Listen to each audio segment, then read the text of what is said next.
ஜனாசாவினுடைய பெயர்ல இருக்கக்கூடிய அத்துணை வகையான பேமெண்ட்ஸும் கடனும் நிறைவேற்றப்பட வேண்டும். ஆனால் யாருக்கு அது வரவேண்டி இருக்கிறதோ அவர்களுக்கு இஸ்லாம் மார்க்கம் குர்ஆன் சொல்லுகிறது, உங்களுக்கு விருப்பம் என்றால் அதை விட்டு கொடுக்கவும் முடியும். ஜனாசா தர வேண்டியதை எனக்கு வேண்டாம், அவரே மௌத்தாகிவிட்டாரே, அவருடைய வாழ்வு நல்லதாக ஆகட்டும், நான் அவரை மன்னித்து விட்டேன், அவர் எனக்கு தர வேண்டியதை நான் அவருக்கு ஹலால் சொல்லிவிட்டேன்,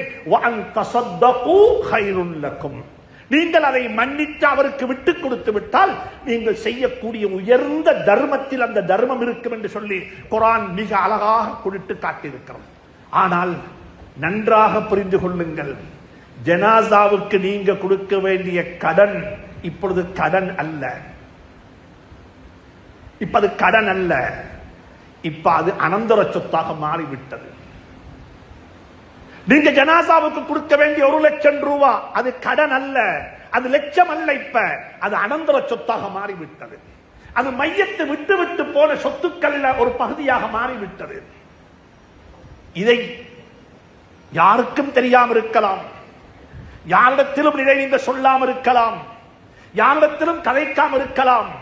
ஆனா ஞாபகத்தில் வைத்துக் கொள்ளுங்கள், நீங்கள் கொடுக்க வேண்டிய அந்த பணம் இருக்கிறதே, கடன் இருக்கிறதே, அதுல அந்த வயோதிபத்தில் வாடிக்கொண்டிருக்கக்கூடிய மௌத்தான மையத்தினுடைய தாய்க்கும் தந்தைக்கும் ஒரு பங்கு இருக்கிறது. அவருடைய அன்பு மனைவிக்கு பங்கு இருக்கிறது. வாய் பேச தெரியாத தன்னுடைய உடைமைகளை எனக்குரியது என்று சொல்லி வாங்கிக் கொள்ள தெரியாத அனாதைகளுக்கு அதிலே பங்கு இருக்கிறது. ஏன்?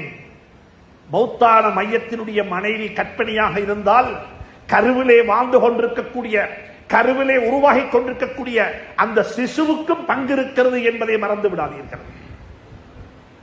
இதுதான் இஸ்லாம். உரிமைகள், வஆத்துல் ஹக், யாருடைய ஹக்கு யாருக்கு போய்த்து சேர வேண்டுமோ அந்த ஹக்கை நிறைவேற்றி விடுங்கள்.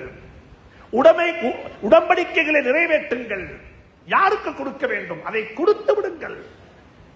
இருட்டடிப்பு செய்யாதீர்கள், மாறுபாடு செய்யாதீர்கள், கடனுடன் வாழாதீர்கள்.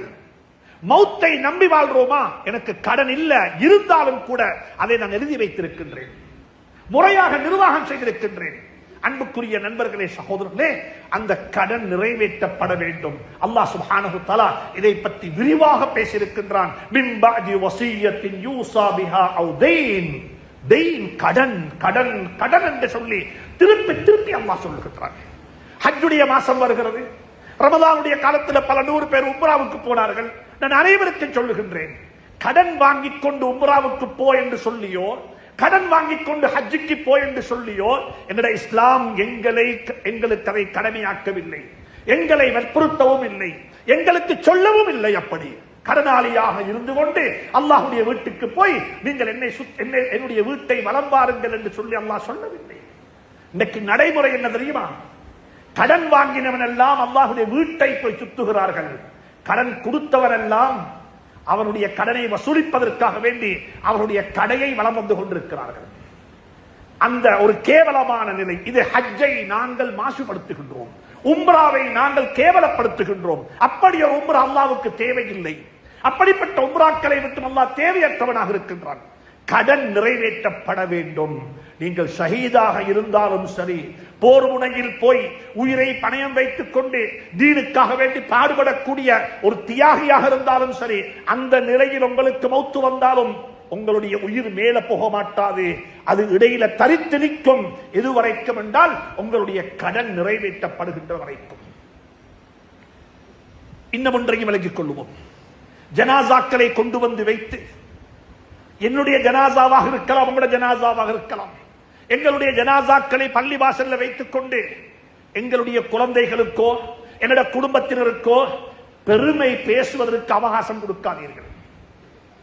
பெருமை பேச அவகாசம் கொடுக்கவான, அப்படி வாழ வேண்டிய தேவையில்லை. நாங்க எங்களுடைய ஜனாசாவை வைத்துக் கொண்டு சொல்லுவார்கள். இன்னைக்கு என்ன பேசுறாங்க?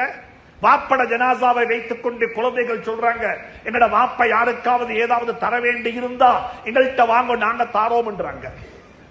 நாங்க தாரோம் என்று குழந்தைகள் பெரிசா பேரம் பேசுறாங்க.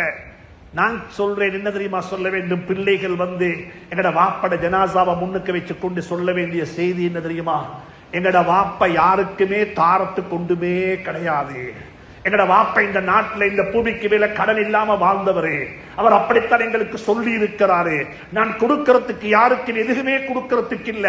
எங்க லைட் பில்லையும் நான் கட்டி வைத்தேன், எங்க தண்ணி பில்லையும் கட்டி விட்டேன், எங்க வீட்டினுடைய டாக்ஸையும் கட்டி விட்டேன். நான் கொடுக்கிறதுக்கு எதுவுமே கிடையாது.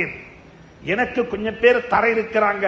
என்னோட வாப்பக்கு யாராவது கொடுக்க வேண்டி இருந்தால் அதை வாப்பா மௌத்தாகுவதற்கு முன்னாலேயே உங்களுக்கு ஹலால் சொல்லி விட்டார் என்ற செய்தி தான் சொல்லப்பட வேண்டும். அப்படிப்பட்ட பாக்கியம் நிறைந்த ஜனாசாக்களாக நாங்கள் மாற வேண்டும்.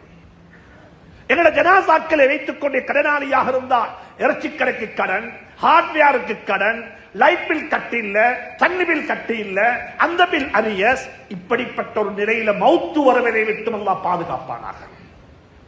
எல்லா கடமைகளையும் நிறைவேற்றி விட்டு பாக்கியவான்களாக இறைவனை சேர்வதற்கு அல்லாஹ் துணை புரிவானாக.